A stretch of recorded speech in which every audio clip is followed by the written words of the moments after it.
ki nga xamante ne moom moo di président wu PASTEF di Ousmane Sonko bokk ci coalition Yewwi Askan Wi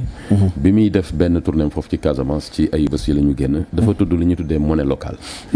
bi mu ko cité ci programme am pour wax ban programme la war a tegal waa Ziguinchor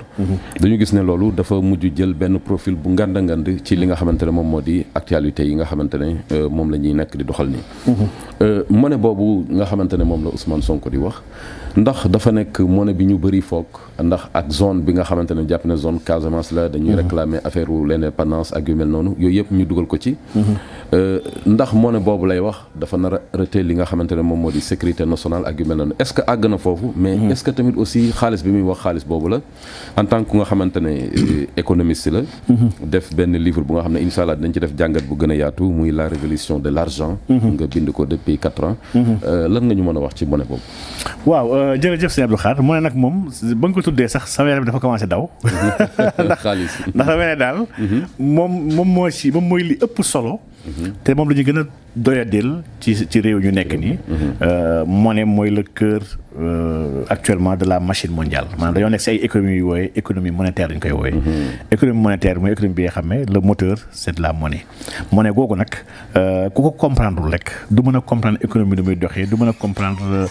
lépp lu xew ci biir penc mi balaa may egsi ci monnaie locale il faut d'abord ma def taxaw seetlu si ce qu'on appelle la monnaie ndax monnaie nag Pape Sëñ Abdou Khadre li ma gis ñu bëri di ci werante dafa normal et légitime lu tax mu normal mooy économistes yi déggooñu ci lan mooy monnaie déggooñu si dafa am ñoo xam ne ñoo jàpp ni te ñoo si université yi ñu ëpp nag ñoo nekk fii Sénégal ñoo si ëpp ñoo jàpp ni monnaie voile kese la maanaam monnaie amul solo dafa remplacer rek troc may fàttali ni troc boobu sax ñoom njuumte la si ñoom troc mësta nekk la règle bi créé monnaie troc créewul monnaie li andee wax jooju njuumte la bu bàyyeekoo ci ku ñuy wax Adam Smith Adam Smith économiste la bi nga xam ne classique la bi nga xam ne am na lu bëri lu ko gars yi nangu li moom moo ko créé donte ñun dañoo jàpp ni créé ko ñu nga xam ne def économie islamique dañoo xam ne Adam Smith plagiat kese la def daa bindaat lu bëri li nga xam ne ay ñoom Maqrizi ak ñeneen ñu bëri ñoom Ibn Khaldun dañ ko théoriser ba pare bind ko loolu jël bindaat ko rek waaye wax dëgg yàlla créé wul lu bees donc Adam Smith boobu dafa tekki benn baat bu ñuy wax méthodoséisme bi nga xam ne Aristote daf ko jëfandikoo méthodoséisme bu ñu ko doon firi ci même ci arab day andi baatu xismatu maanaam la verbe xasama maanaam lu ñu war a répartir diviser moom mu juum de firi ko troc waxul ne c'est la répartition baat bi répartition lay tekki ku ñuy wax David Graeber dafa ci jàngat bu am solo mu firi ko moom troc andi benn théorie bi nga xam ne ku ñuy wax Bernardo Davanzati moo ko waxoon depuis le 15e siècle gars yi commencé jàpp ne troc kon mooy papay xaalis ce qui est faux donc kon xaalis déjà à l'origine économistes yu bëri ñu ko jàppee dañ cee juum ñoom xam ki nga xam ne da nga jàpp da nga juum si cosaan gi lépp lu topp si kaw ginnaaw mbir mi da nga siy mujjee juum du droit di wax naan l'accessoire sur le sort du principal léegi nag xaalis boobu monnaie ci boppam soo demee xool ku mel ni Charles Rist dafa ne moom la monnaie kenn mënu ko définir xam ne kon kii moom dafa teg monnaie xam na moom dafa xam dëgg-dëgg luy monnaie nga dem seeti ñeneen ñi xam ne ku mel ni Francis Walker daf lay taxaw ne la dañ ko ne lan mooy xaalis what is money mu ne money is what money does mu ne xaalis mooy li xaalis def mais mënu la firi ba tey xaalis nga xam ne kon firi gu gën a rëy bu ñuy firi xaalis te firi gu doyadi la moom may tax ma mën a comprendre loolu ni si la mooy monnaie locale mooy c'est une approche fonctionnelle de la monnaie bi nga xam ne l'école classique ak les néoclassiques sax ñoom lu ñu am ci monnaie yoo jàpp ni la monnaie mooy fonction yu muy def mooy 3 fonctions yi may fàttali ne bu ñu nee chaise bu ñu waree définir chaise ñu bëgg ko définir par rapport à sa fonction ne chaise de mooy lu ñuy permettre ñu mën a toog définition bi bu ñu si sukkandikoo dina am lu bëri li nga xam ne mën ci toog te du chaise en réalité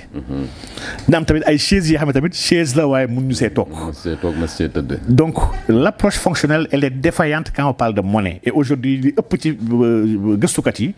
dañ cee juum man par exemple man Sénégal fi dama bokk si économistes yi nga xam ne dama bokk lu ñuy wax RAMIX benn kuréel la bi nga xam ne ñuy wax Research Association on Monetary Innovation Community and Complementary Currency System di benn organisation bi nga xam ne gëstukat yu gëstu yëpp ci wàllu monnaie ci innovation monétaire yi yu nekk ci àdduna bi la il y a des économistes du Japon de la Chine États-Unis dëkk yëpp am na ay quelques économistes yoo xam ne lañ ci jël ñoo si bokk siège bi mu ngi Lyon man dama bokk ci organisation boobu. yoo xam ne aujourd'hui souvent sax baatu complémentaire yi daf ciy feeñ. comme complémentaire bi. monnaie complémentaire sa ñun dañuy liggéey ci innovation yooyu lu tax nag complémentaire te fa laay ñëwee nag sa biir laaj. monnaie dañ ko analyser ñu si bëri man si ñooñu laa bokk dama gëm ni monnaie mënoo ko comprendre ci économie kese. ndax monnaie du problème mu économie kese. monnaie dafa laal économie si am na ay jumtukaay ñu ko mën a saytoo di ko analyser di ko gëstu ak di ko théoriser waaye problème tam sociologie la ndax dëkk bu nekk ak groupe bu nekk dafa am tamit vision ci monnaie. problème philosophique la y a une philosophie attachée à l'argent. kon mën nañu wax ne monnaie mooy lu nit ñi dëppoo rek. monnaie dafa laal mboolee mi compétence ak xam-xam ba tax. parce que c'est pas un fait naturel monnaie yàlla créé ko ci kaw asamaan. nit a ko imaginer teg ko maanaam ce sont des systèmes sociaux. maanaam en tant que système social nag. monnaie boobu mun ñu ko analyser ak di ko xool di ko dindi de son environnement social. lii mooy premier problème bi le système capitaliste bi ñu nekk aujourd'hui bi nga xam ne moo ilif àdduna bi moom dafa dàq toute fonction monétaire ànd ak la dimension marchande de la monnaie pour moom monnaie mooy li nga xam ne lu ñuy jëfandikoo pour jënd ak jaay. am nag xalaatkat yu bëri yoo xam ne dañoo gis non dañoo juum monnaie amul kese une fonction marchande elle a des fonctions non marchandes elle a des fonctions tamit entre le marchand et le non marchand des fonctions sociales. maanaam monnaie am na ay fonctions sociales egg na sax ci ay fonctions yoo xam ne des fonctions environnementales des fonctions religieuses. waaw loolu parce que man dama daan gis sax. ci suñu dëkk maam yële. ñoo xam ne pël yi dañuy ñëw andi soow. ñuy jox leen pepp. wala dugub ñuy jox leen soow ñuy jox leen. donc effectivement amoon na le troc benn libre essence bu nga xam ne waa troc. léegi nag foofu laay ñëwee nag ci sa laaj bi la monnaie locale lan la. c'est un système monétaire bi nga xam ne dañ ko xool ci gis ni localité bu nekk am na ay potentiel yi nga xam ne le secteur marchand wala la monnaie officielle moom du ko jël en compte jëlu ko en compte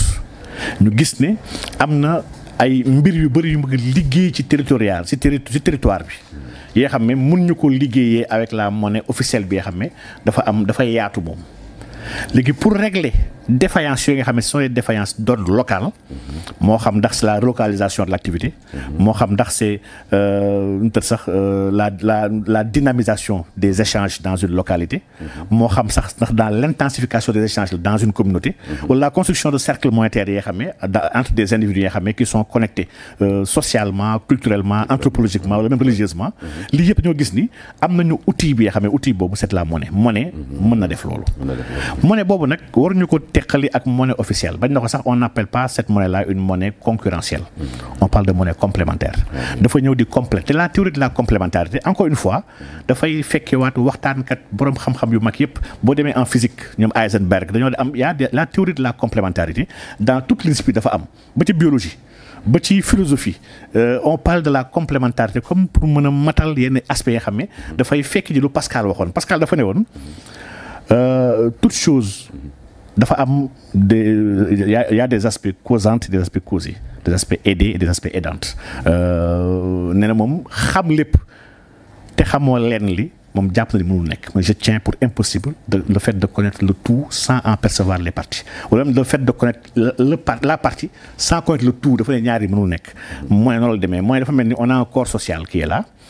corps social boobu am lu bëri li nga xam ne dafay fonctionner lii dafa soxla lii di soxla lee au lieu ñu créer benn indépendance dans tout ñu créer benn interdépendance entre lépp pour mën a jël le maximum de tout le monde monnaie locale lii moo ko tax a jóg en fait on parle aujourd'hui sax de MLSC des monnaies locales sociales et complémentaires mais xam ne monnaie yooyu boo demee dëkk mel ni Suisse monnaie complémentaire moo sauvé économie suisse dafa am benn monnaie bi ñuy wax le WIR monnaie complémentaire la au franc suisse monnaie boobu moo tax crise yu Europe am yëpp Suisse moom mosu ko xam boo demee dëkk yu mag yëpp laax de aujourd'hui on parle des MBDC ñu wax des CBDC mooy Central Bank Digital Currency c'est des monnaies yoo xam ne digitales de banque centrale aujourd'hui Bitcoin dafay utiliser technologie boobu ñuy wax blockchain effectivement Bitcoin crypto-monnaie la donc man nag lii mooy liggéey bi nga xam ne liggéey boobu moo tax sax ma dem Ramix dama fa dem parce que man dama doon xalaat ci zone UEMOA bi quelles sont les perspectives monétaires yi nga xam ne moo fi am après CFA ma jël nag ñaari axes yoo xam ne ñaari axes yooyu laa liggéey man bi si njëkk mooy les dynamiques sociales maanaam sociétés yi naka nar a créer ay monnaie sociale yoo xam ne complémentaire ak ay monnaie environnementale monnaie écologique monnaie yëpp yi nga xam ne lépp lu monnaie officielle CFA bi nga xam ne mënu koo def moom fonction yi jox ko moom fonction marchande kese la am fonction yi naka ñu koy mën a joxee ay communauté pour ñu mën ko suqat lii moo nekkoon sama première réflexion ñaareel ba mooy les innovations technologiques naka la nar a dikkee tamit changer ce qu'on appelle la monnaie et loolu foo laa xalaatee les blockchain bitcoin boobu ci la bokk ñëpp nga xam ne lii aujourd'hui adduna bi dama ne képp ku taxaw sax ne da ngay wax ci économie wala da ngay xalaat ci monnaie boo xamul lan mooy monnaie locale yi monnaie complémentaire ak crypto monnaie ñaar yi bu dee xamuloo ko xamoo dara ci monnaie en réalité te fii dafa am jamono bii suñu économistes yu bëri yoo xam ne dañoo xamul dara ci monnaie ñu ngi taxaw ba tey ci monnaie officielle ak ci ay problème de change ak te lii débat yi dañ ko dépassé bu yàgg ci monnaie bu dugg ci leneen donc aujourd'hui il s'agit pas de sécession il s'agit pas de ber benn dëkk au contraire monnaie locale bi berul dëkk bi mooy local bi amul cours légal ci Sénégal maanaam du état boo ko monnaie comme ni ko gars yi di wax mukk mënul remplacer CFA c'est pas possible mënul remplacer monnaie bu état Sénégal jël ndax mairie du kilifa état mooy kilifaam mënu ko jox monnaie buy nekk ci kawam waaye mairie bi nag mën na jéem a xool activités yi xam ne ñenn ñi nga xam ne moom la ñuy woowee les oclus xam ne gëstukat bu mag bu ñuy wax Essomba c'est un Camerounais dafa def benn liggéey ce qu'on appelle la monnaie binaire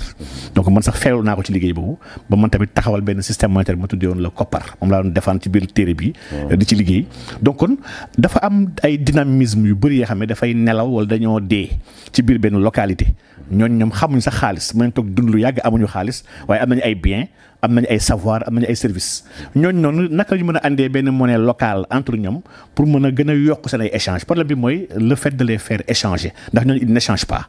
donc au lieu ñu nekk ci ay troc jox kii ay gerte kii jox la soow ñu créer benn système monnaie locale bi nga xam ne dañ koy jox équivalence day am tamit tous les rapports de fonctionnel waaye dafay am lenn ñu koy dindil yi nga xam ne loolu mooy approche fonctionnelle bi li ñu koy dindil mooy réserve de valeur xam nga Aristote ba muy gëstoom ci monnaie dafa xam ne dafa am 3 fonctions yu ñuy xamee monnaie unité de compte la instrument d'échange ak réserve de valeur monnaie locale nag dañ koo tëgg ñoom ci benn xalaat bi nga xam ne